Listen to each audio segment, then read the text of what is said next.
there's one group of animals that will keep the wolves company this winter. They often visit here. They are the winter birds. That can't be, you might say. Birds fly south for the winter. That's right, most birds do. There are some that don't fly south because they get enough food right here in the north. 3 kinds of birds visit the feeders. The downy woodpecker, the white-breasted nuthatch, and the chickadee. Linen thread. Wool was another valuable fiber for clothing. Dyes made from plants produce the color in these woolen yarns. Food preparation and preserving was a big task for the pioneer women. Some fruits and vegetables were suited to drying. This ingenious tool peels, cores, and slices an apple.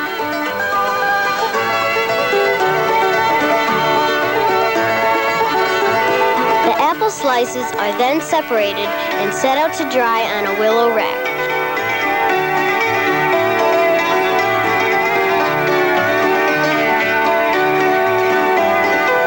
Once dried, a string of apple slices was stored above the warm fire. These same dried slices could later be soaked and used for pie or applesauce. Dried pumpkins and mushrooms also hung above the warm stove. Many herbs were dried and used for seasoning or medicine. Just off the kitchen, a small room called the buttery saw the churning of cream into butter. When finished, each pat of butter was stamped with a customary design. Whole milk was used to make cheese. The sweet curds or milk solids were condensed in a cheese press like this one. After pressing, the round of curd was removed, coated with wax, and then aged for 4 to 6 months. The result, a sharp cheddar cheese. In order to provide running water, a hillside stream or spring was tapped. If the source of water was above the home, the force of gravity would cause the water to flow steadily into the farmer's sink. Although the rooms were small, the average 1800s family wasn't. In the master bedroom alone, 2 or maybe 3 children would sleep. One in the crib and another in a small bed called a trundle bed. That was stored beneath the large master bed. Even with all the children, there was still room for some toys, like a doll or a wooden rocking horse. A home like this produced a surplus of dairy products. Extra milk, butter, cheese, and eggs were taken to the general store and traded for other commodities like coffee, tea, flour, or maybe shoes or a hat. This trading system, called bartering, was common practice in the 1800s, as cash money was scarce. Aside from being a place to buy or trade things, the general store was a place for friends to meet, possibly to play a game of checkers while hearing the latest town news. The farmer found valuable metal items at the blacksmith shop. Nails, tools, and horse or oxen shoes were fashioned using a forge. This forge has a traditional wooden leather bellows. Over a hot fire, the blacksmith softened the iron metal, and then by hammering it on an anvil, fashioned any number of tools or metal implements.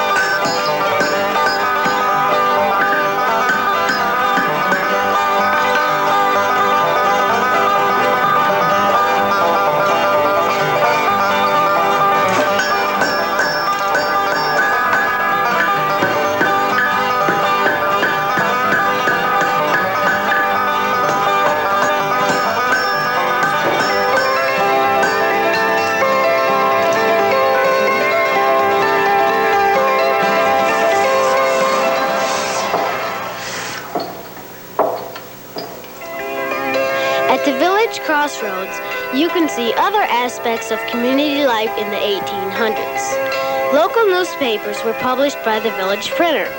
A schoolhouse accommodated all the grades in one room under the guidance of one teacher. Lawyers found prosperous business in the 19th century towns, as did doctors and druggists. A common sight alongside highways were taverns. This large, handsome taverns afforded rooms and a hearty meal to many travelers. Reflecting in this pond is a way of life very different from today's.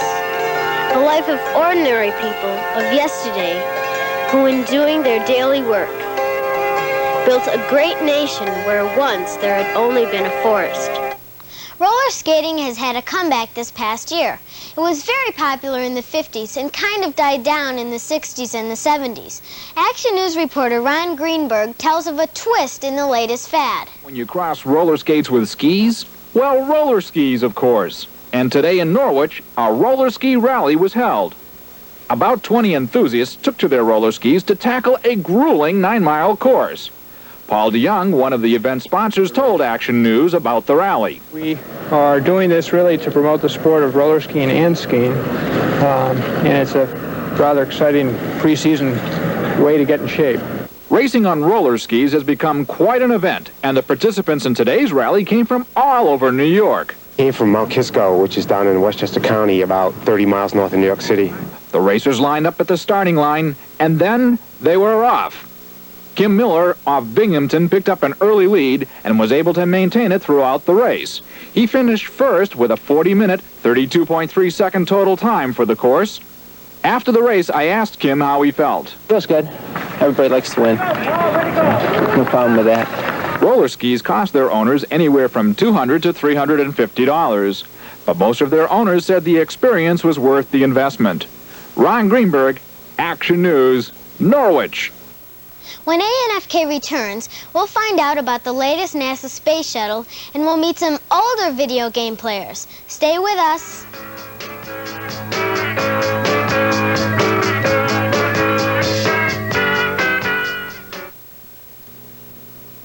Presenting Ronald McDonald in Mining for McNuggets. The lost Chicken McNuggets mine's around here somewhere. It's the lost Chicken McNuggets mine! Oh, it's dark in here.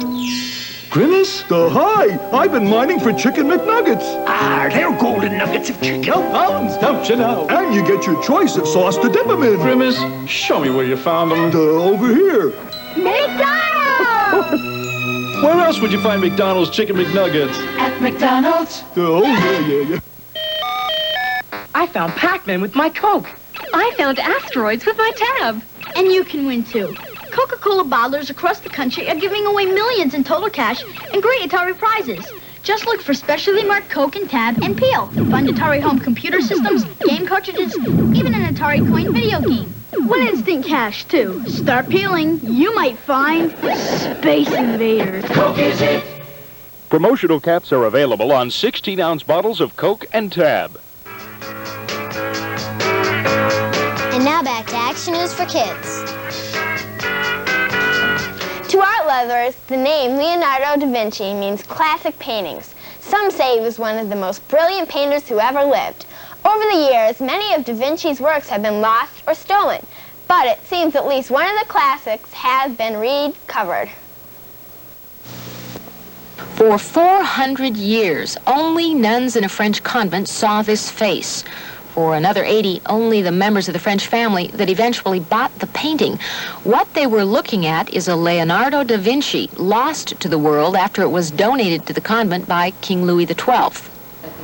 10 years ago, Dr. Joanne Snow Smith began studying the painting. By comparing it to other copies, she suspected it might indeed be the lost Leonardo. Eventually, it was tested scientifically by experts at the Louvre, and Dr. Snow Smith's research approved by authorities on the Italian Renaissance master. The painting is now on tour. It will be shown at the Henry Gallery at the University of Washington in an altar carved here in Seattle to match the one for which it was originally made. Dr. Snow Smith is modest about her discovery. She says her greatest pleasure is in knowing that this beauty is now shared. The painting shows Christ as Savior of the world. It is not a sentimental portrait at all. The face is strong and compassionate, the eyes remarkable. I believe wherever you are standing, I won't say they follow me around the room, but I will say that wherever a person is standing, indeed, the eyes are looking at that person right there. The painting is the showpiece of the largest private collection of Da Vinci's work in the world. It will travel to university campuses around this country through late 1983. The fifth space shuttle, which blasted off last week, was a bit different than the 4 shuttles before it. Here's a report on what the mission hoped to have accomplished with its fifth space flight. The successful launch and landing of the 4th space shuttle marked the end of the orbital flight test program and set the stage for Flight 5, the first operational mission. 51-year-old Vance Brand from Longmont, Colorado, will be in command of the 5-day flight. As you know, we have 4 crewmen. That allows us to divvy the work around a little more than we have in the past. We have, of course, 2 mission specialists, and they're primarily charged with knowing how to deploy the satellites, and of course they will be the men outside during the EVA. Bob Overmeyer and myself are the orbiter specialists, or the shuttle specialists. We're charged with knowing the most about the ship we're flying and how to fix things, how to actually fly it. And this is astronaut Robert Overmeyer, 46, a native of Lorain, Ohio, the one who will share the shuttle orbiter flying duties with Vance Brand. We all have specialties, but we also back each other up a great deal.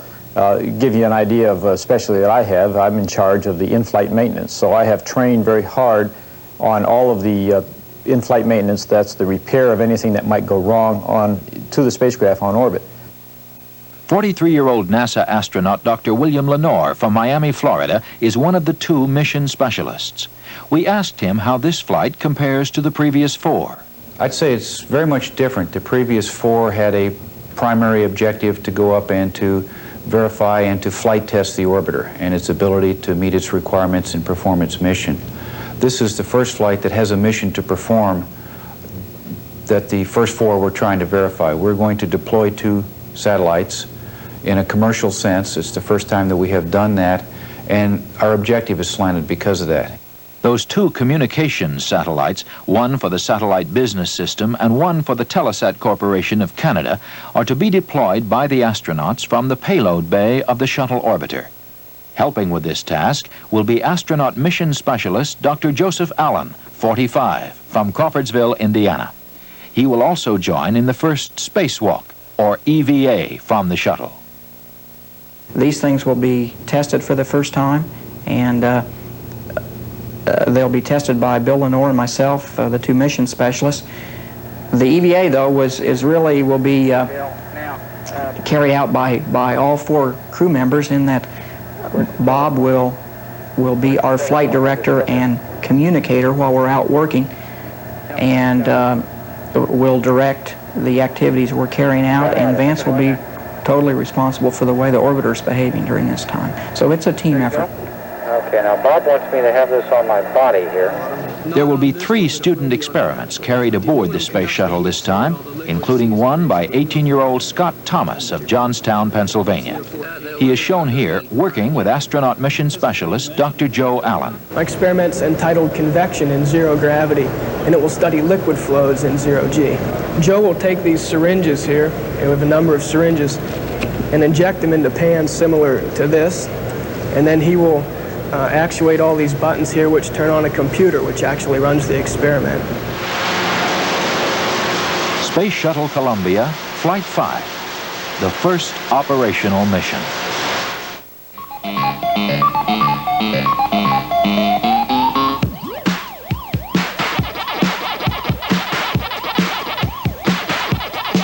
I got a pocket full of quarters and I'm headed to the arcade.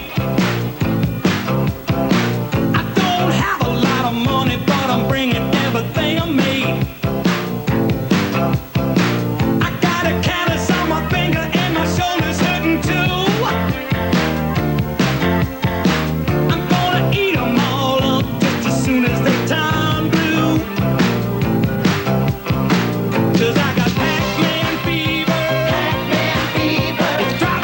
Everybody seems to have Pac-Man fever these days. Most of the games have been marketed for people like us, kids. It seems there's another group of people that have Pac-Man fever too.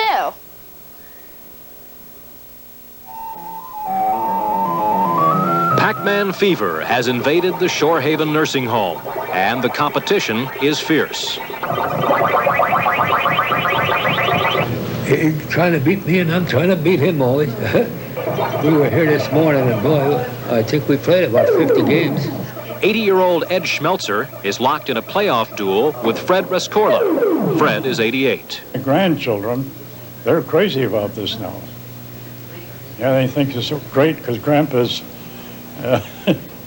been playing it too, you know, like they are. 3 weeks ago, the nursing home staff here installed 2 video games as an experiment, and the residents responded like teenagers to an arcade. Sometimes you can't get down here to play it even. There's so many in here playing. Although the Surgeon General says the games may have an unhealthy influence on young people, Pac-Man seems to have the opposite effect on seniors. I was staying in my bedroom and staying there, and that's all.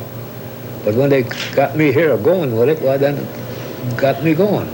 Well, physically, we have found that the game not only builds eye-hand coordination, but it also builds a lot of dexterity and agility for the residents.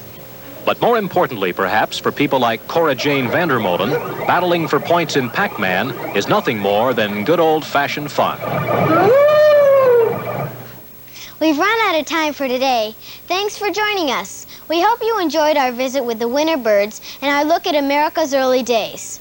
We'll be back next week with another edition of Action News for Kids, so until then, have a great week.